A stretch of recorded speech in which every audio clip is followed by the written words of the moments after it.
400 10 சேர்ந்தா 410. ஆமா. 90 10 சேர்ந்தா 310. அந்த பையன் கூட்டு கேட்டுட்டு நான் வரேன். நீங்க ஜெயிலையா ஊருக்கு ஒரே ஓடுற போலயே. 410 சேர்ந்தா 410. கரெக்ட். 90 10 சேர்ந்தா 100.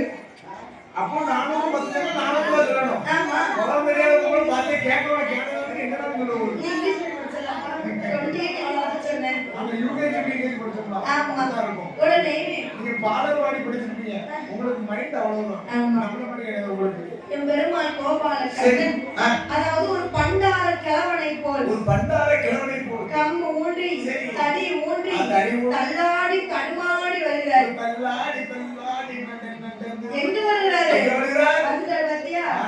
தள்ளாடி தடுமாறி அவங்க சப்தக்கண்ணி வச்செடுத்த சான்றோர்களோட பிள்ளைகள் இருக்கக்கூடிய இடத்துக்கு வருகிறார். ஓ, சான்றோர்களோட பிள்ளைகள் இருக்கக்கூடிய இடத்துக்கு வருகிறார். இவர் கண்ணன்னு ஏழு பிள்ளைகளுக்கும் தெரியாது, ஏதோ கிழவர்னு நினைச்சு கொண்டு இருக்காரு. பெருமாள் முன்ன பார்த்தது கிடையாது. உடனே கண்ணன் நினைச்சுக்கிறாரு, எப்பா என் தம்பி என்ன கொடுத்துட்டு இருக்கீங்க எல்லாருக்கும்? வாங்க தாத்தா, நமஸ்காரம்.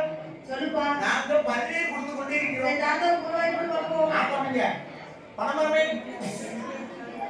ஆமா.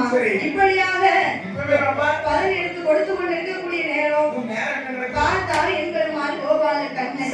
ஒரு பிறப்பு வச்ச உடனே வரல, எப்படி வரும்னு நினைக்கிறேன். வருவோம்.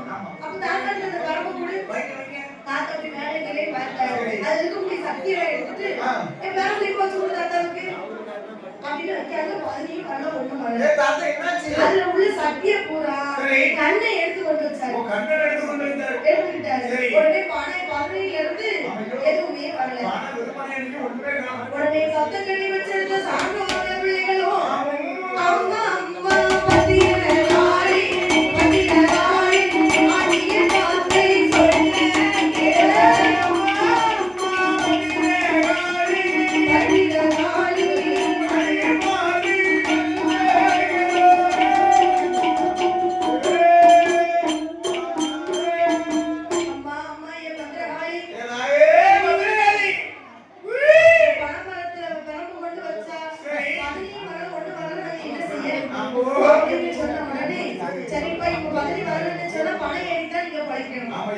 கஷ்டப்படாம வாழவும் முடியாது.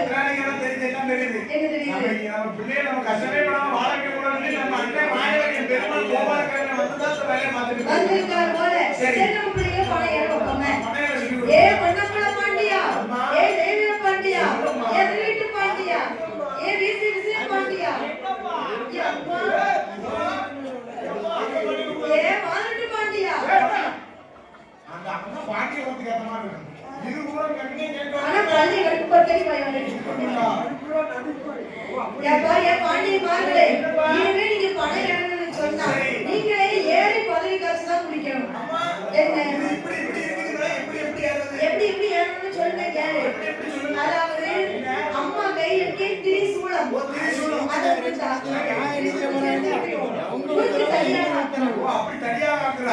அதை இப்படி அம்மாட்ட இருக்கக்கூடிய ஒவ்வொரு ஆயுதமா இருக்க பத்தியா, ஒவ்வொரு ஆயுதத்தையும் கொடுத்து ஒவ்வொரு பொருளாக ஆக்கி கொடுத்தா. ஒவ்வொரு பொருளாக ஆக்கி கொடுக்கிறா. ஆமா. ஏ அம்மா ஏ ஐ அருவா பெட்டி, முறுக்கு தடி, இப்படி சொல்லி அம்மா தின்னார் கப்பல வச்சிருக்காளே. நான் பிடிப்பா வாழ பெட்டி வச்சுக்கோ. வாழ பெட்டி பணமரத்துல யாரோ கேட்பாங்க. தேவைப்படுமா? தின்னார் இருக்கா?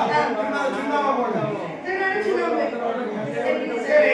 கால்ல போடுற தண்ணியே அப்படியே ஒவ்வொரு விதமாக 10 ஆயுதங்களையும் 10 விதமாக பணம் ஏறக்கூடிய பொருளாகவே ஆக்கி கொடுத்தார். அவ அன்னைக்கு கொடுத்ததை இன்னைக்கு வச்சுட்டா காண வச்சு ஏறிட்டு வந்து பணம் ஏறும் போது பார்த்து பதனமா ஏறணும். பார்த்து பதனமா ஏறணுமா? ஏறிட்டு பதப்படுத்து அம்மாவுக்கு கொடுக்கணும் அப்படின்னு சொல்லி பத்ரகாளியம்மா சொன்ன உடனே பதினோடு எப்படி குடிக்கணும்? சுண்ணாம்பு ராவி குடிச்சா என்னது? சுண்ணாம்பு ராவி குடிச்சா அது பதனே. சுண்ணாம்பு ராவி குடிச்சா இது. சுண்ணாம்பு ராவி குடி மகனே, மகனே பொன் மகனே, நீ பதனி குடிக்கும் போது கொன்று குடி அப்படின்னு சொல்லி கொடுத்துருக்கான். பதனி வந்து என்ன காரணம்? என்ன காரணம்? வேதியோட ரத்தம். ரத்தம் ஏன்னா அவனதான் பிடிச்சு தலைகீழா காட்டி பணமா ஆக்கி வச்சிருக்கான். வேதியோட ரத்தம் சும்மா குடிக்க கூடாது. அத கொன்று குடிக்கணும்னு சொன்னா சுண்ணாம்பு ராவி குடிக்கணும். சுண்ணாம்பு ராவி குடிச்சா வேதியோட ரத்தத்தை கொண்டு குடிக்கிற மாதிரி. ஆமா. சுண்ணாம்பு ராவி குடிச்சா வேதியோட ரத்தத்தை மூட்டோட குடிக்கணும். கல்லு. எப்பா என் மகனே பொன் மகனே, என்ன? நல்லா ஞாபகம் வச்சுக்கோ. சரி. நீ மேல ஏறப்போ அப்பாவுக்கு படப்பு படைச்சிருந்தா